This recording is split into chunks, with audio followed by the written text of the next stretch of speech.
So the last thing we want to talk about in this journey of conversion is faithfulness.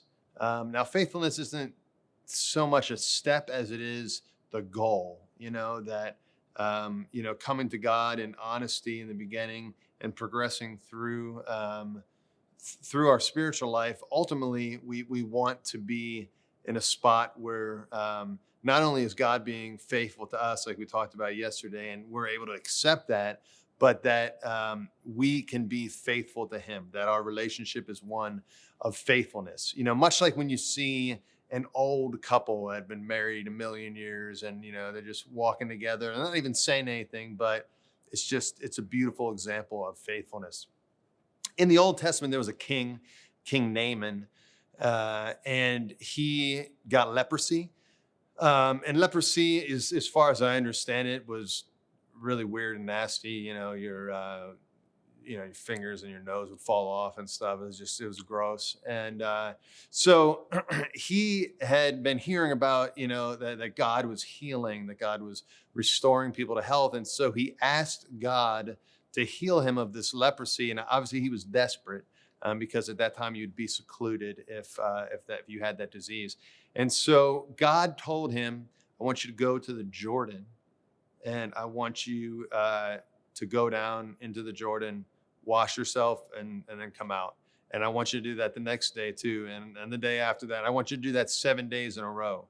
And the king was kind of, taken back by that because he thought that God was going to, strike him with some kind of, healing ray and lift him up and, just some kind of miraculous boom. He's healed. Instead, he asked him to go into the Jordan, which wasn't even a very nice river. And so he did it. He went down every day for 7 days in a row, washed himself and came out. And then he was healed. So what does this story teach us? It teaches us that God works most powerfully in the ordinary. That it's the way He's going to work in most of our lives is not going to be through some kind of crazy miracle. It's going to be in the ordinary. It's going to be in the faithfulness of prayer. The going down into the Jordan and washing every day is akin to us waking up early every day and sitting in a prayer chair, opening our Bible and having a few minutes with Jesus every day. Is it always comforting? Is it always, flowers and, giggles? No, most of the time it's not. It's ordinary. It's a little bit boring sometimes. It's hard to do. There's times where we maybe rather sleep in or skip our prayer. But our prayer is that faithful journey of doing something over and over again, of going to the cross of faithfulness in order to experience God's love. Elijah does the same thing in the Old Testament. He expects to see God in the boom and the lightning and the earthquake, and God reveals Himself in a slight whisper.